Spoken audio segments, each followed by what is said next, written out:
Hi everyone, welcome back to once again Linux and Kubernetes. In last three session we covered cluster component, API server, etcd और आज जो हम करने वाले हैं वो that is scheduler. And scheduler it is one of the main component inside Kubernetes architecture. But start करने से पहले कि once you completed video, जैसे ही आपने ये शेड्यूलर का वीडियो देखा तो उसके बाद आपको आपका खुद का एक नॉलेज टेस्ट करना है, ठीक है। तो ये क्यूज मैं वीडियो के डिस्क्रिप्शन में दे दूंगा।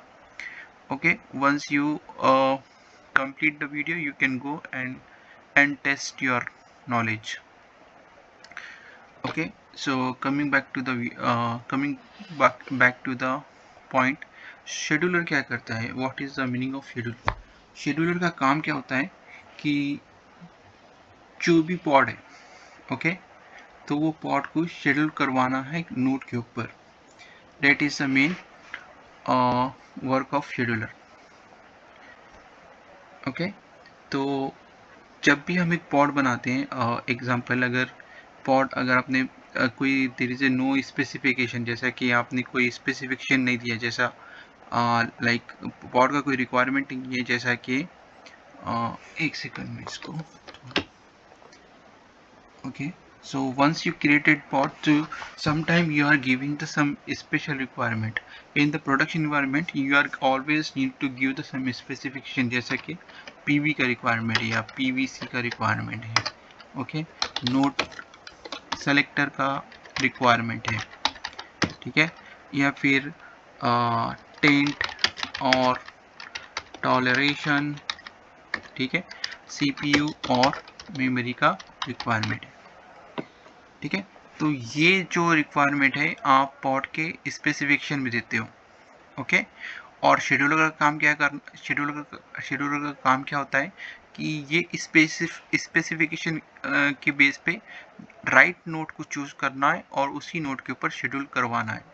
जैसा कि एग्जांपल, आपने एक सिंगल नोड का क्लस्टर है, ठीक है, ये आपका एक मास्टर है और एक वर्कर नोड है, ठीक है।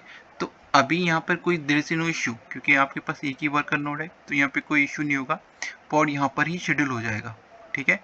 लेकिन अगर आपके पास मोर देन वन नोड है, जैसे कि आपके पास फॉर एग्जांपल 5 नोड है, तो इस टाइम पर शेड्यूलर कैसे काम करेगा, कैसे चेक करेगा कि कौन सा नोड बेस्ट है फॉर पर्टिकुलर पॉड के लिए, ठीक है। तो इसके पीछे शेड्यूलर जो काम करता है, इसके पीछे दो ऑपरेशन परफॉर्म होते हैं। तो बेसिकली शेड्यूलर जब भी कोई पॉड को शेड्यूल करता है तो उसके पीछे वो दो चीज़ें चेक करता है, दो ऑपरेशन चेक कर सकते हैं, you can say like this, ठीक है। तो पहला कौन सा है, फिल्टरिंग एंड सॉरी इस पर गलत होगा, फिल्टरिंग एंड स्कोरिंग, ओके। तो अभी फिल्टरिंग क्या होता है कि फिल्टरिंग क्या करेगा, चूज करेगा कि करेक्ट नोड कौन सा है जो इस पॉड के रिक्वायरमेंट को सेटिस्फाई करे। जैसे कि मान लो आपके पास 5 नोड है, ठीक है, और आपके पॉड का रिक्वायरमेंट है लेट्स एग्जांपल 1, ठीक है। तो ये एग्जांपल है, तो ये एक डिप्लॉयमेंट है पॉड का, ठीक है। इसके अंदर बेसिकली 2 कंटेनर्स है, this is the first one, this is second one, but ये दो पॉड के कुछ रिक्वायरमेंट्स है। यहाँ पर अगर आप देखोगे तो रिक्वेस्ट है और लिमिट है, ठीक है। तो मैक्स मिनिमम इतना रिसोर्सेस होना ही चाहिए, ओके, ये लिमिट है, okay. Out of this limit it can be utilise this, ठीक है। लेकिन 128 MB और 500 एम CPU कोर होना ही चाहिए आपके नोड के ऊपर, ठीक है। लेकिन अगर यहाँ पे अगर वो ये रिक्वायरमेंट ये नोड भी कर रहा है फुलफिल, ये भी कर रहा है, ये भी कर रहा है, ये भी कर रहा है, ठीक है, तो इस केस में क्या होगा, शेड्यूलर कोई भी एक रैंडम नोड को चूज करेगा और उसके ऊपर उस पॉड को शेड्यूल करवाएगा, ठीक है। लेकिन अगर यहाँ पे एक नोड, ये 5 नोड में से कोई भी नोड है ना, इस रिक्वायरमेंट को फुलफिल नहीं कर पा रहा है, तो उस केस में क्या होगा कि पॉड का जो स्टेटस है वो पेंडिंग में चला जाएगा, क्योंकि इसको रिसोर्सेस अवेलेबल नहीं है। ठीक है, उस केस में क्या हो जाएगा, पेंडिंग में चला जाएगा, because resources is not available. ठीक है, तो ये काम क्या है, फिल्टरिंग का क्या काम है कि चूज करना है कि राइट नोड, ठीक है, राइट नोड को चूज करके उस पॉड को शेड्यूल करवाना है। ओके, तो अभी ये 5 नोड के ये पाँच नोड का देयर इज नो इशू, लेकिन जब आप रियल टाइम में काम करोगे तो मोर देन 500, ये 5 नोड का क्लस्टर नहीं होगा बेसिकली, आपको मिनिमम हो जाएगा, डिपेंड करेगा कि आपका क्लस्टर प्लानिंग क्या है। ठीक है, तो एग्जांपल अगर आपके केस में अगर 100 नोड है, ठीक है, 100 नोड का आपका क्लस्टर है, 100 वर्कर नोड है, तो उस टाइम पर शेड्यूलर कैसे काम करेगा। ठीक है, तो शेड्यूलर के पास एक पैरामीटर है, जिस पैरामीटर को हम क्या बोलते हैं, percentage of node to score. ठीक है, तो इसमें क्या होगा कि अगर फॉर एग्जांपल आपके पास 100 नोड है और आपका 50% है, ठीक है, आपने ये पैरामीटर सेट किया 50%, वेयर इज सिंबल। ठीक है, तो इसमें क्या करेगा, फिल्टरिंग के लिए ना ये 50 नोड को ही सिलेक्ट करेगा। ठीक है, 50 नोड को स्किप करेगा और 50 नोड को ही फिल्टर करेगा। ओके, और सेम केस में अगर आपके वो 100 नोड्स हैं मल्टीपल एजी के अंदर, ठीक है, अवेलेबिलिटी जोन के अंदर, जैसा कि ए बी सी, ठीक है, तो ये एलिमिनेट करेगा हर एक अवेलेबिलिटी जोन के नोड्स को। ओके, लेकिन लार्ज क्लस्टर में होता है ना, अगर आपका फॉर एग्जांपल लार्ज क्लस्टर है तो ये 50% नहीं होगा, क्योंकि अगर 50% करेगा तो ये बहुत टाइम लेगा। ठीक है, तो कितना होगा, ये 5% होगा, तो 5% में कितना होगा, 5 नोड के ऊपर वो चेक करेगा और उसको वहाँ पर शेड्यूल करेगा। ठीक है, तो फिल्टरिंग का कंसेप्ट क्लियर हो गया। अब स्कोरिंग क्या होता है कि जब भी ये नोड को सेलेक्ट करेगा पॉड को शेड्यूल करवाने के लिए, तो एक रैंक को असाइन करेगा। ठीक है, कौन से, जो जो फिल्टर नोड्स है उसी को रैंक असाइन करेगा वो। ओके, तो रैंक कैसे असाइन करेगा, ये कॉल करेगा शेड्यूलर के प्लगइन्स को ये कॉल करेगा और उस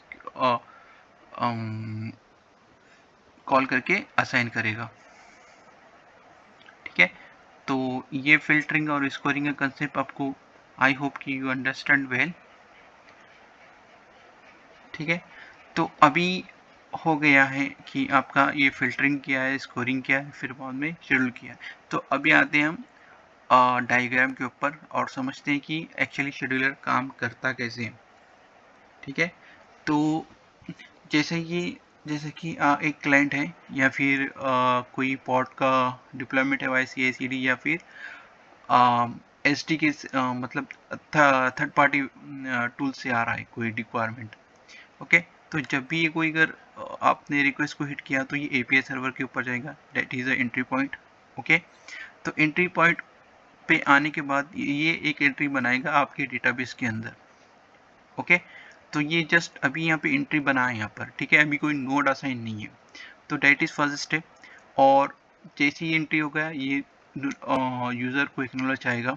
ठीक है, तो मोस्टली आपको जो एक्नॉलेज आता है वो पॉड का नेम आता है, लेकिन पॉड को कोई है ना नोड असाइन नहीं है। ठीक है, तो शेड्यूलर क्या करता है, कंटिन्यूसली वॉच करता है API सर्वर के अंदर कि कोई नोड है जिसको नोड असाइन नहीं है, कोई पॉड है जिसको नोड असाइन नहीं है। ठीक है, तो अभी इसने यहाँ पे चेक किया कि यहाँ पे उसको कोई नोड असाइन नहीं है, तो इसने एक नोड को असाइन करवा कर दिया है। ठीक है, तो अब ये हो गया चौथा पॉइंट। ओके, तो इस पे ये इसको एंट्री बना मिल गई यहाँ पर, फॉर एग्जांपल नोड 1 की यहाँ पे एंट्री मिल चुकी है इसको। तो क्यूबलेट क्या करेगा, कंटिन्यूसली वॉच करेगा एपीआई सर्वर के ऊपर, ओके, कि कोई मतलब ये एक एजेंट है, ये कंटिन्यूसली वॉच करेगा कि कोई रिक्वायरमेंट को फुलफिल करना है नोड के ऊपर, तो ये इसको क्या करेगा, एक एक पॉड को शेड्यूल करवा देगा नोड के अंदर, ठीक है।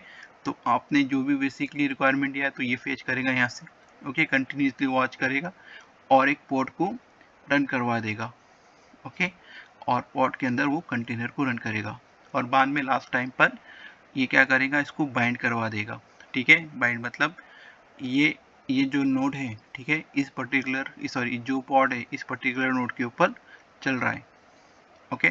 तो बाद में आपको नोट अब जब आपको जैसे ही पॉड यहाँ पर रन हो गया तो आपको जब आप टाइप करते हो kubectl get नोट तो आपको होता है कि सॉरी kubectl get पॉड, तो पॉड का नाम, पॉड का स्टेटस एंड पॉड कौन सी नोट के ऊपर रन हो रहा है, ओके। तो आई होप कि ये फ्लो समझ में आ गया होगा आपको, ठीक है। तो और एक चीज़ है, तो एक शेड्यूलर जो है ये क्या है, कंट्रोलर है जो है ना कंटिन्यूसली वॉच करता है कि कोई एक नया इवेंट आ गया है कि एपीआई सर्वर के थ्रू, जैसा कि यहाँ पे जैसा मैंने kubectl क्रिएट किया है पॉड क्रिएट, तो ये कंटिन्यूसली वॉच कर रहा है यहाँ पर, ओके। और सेकंड चीज़ क्या है कि इसके दो फेसेस है, एक साइक्लिंग का फेस है और एक बाइंडिंग का फेज है। साइक्लिंग के फेज में क्या होता है कि ये सॉरी शेड्यूलिंग के शेड्यूलिंग साइकिल है, एक बाइंडिंग साइकिल है, I am sorry for that. एक शेड्यूलिंग साइकिल है, एक बाइंडिंग साइकिल है। शेड्यूलिंग के साइकिल में क्या होता है कि ये नोड को चूज करता है, शेड्यूलर क्या करेगा, नोड को चूज करेगा, बेस्ट नोड को चूज करेगा, और बाइंडिंग साइकिल क्या करेगा, उसको चेंजेस अप्लाई करेगा क्लस्टर के अंदर। और शेड्यूलिंग और बाइंडिंग साइकिल को हम क्या बोलते हैं, शेड्यूलिंग कॉन्टेक्स्ट, ओके। और एक चीज़ याद रखना कि बेसिकली ना पॉट की कुछ रिक्वायरमेंट होती है, ठीक है, मतलब प्रायोरिटी है, एक हाई प्रायोरिटी रहती है, एक लो प्रायोरिटी रहती है।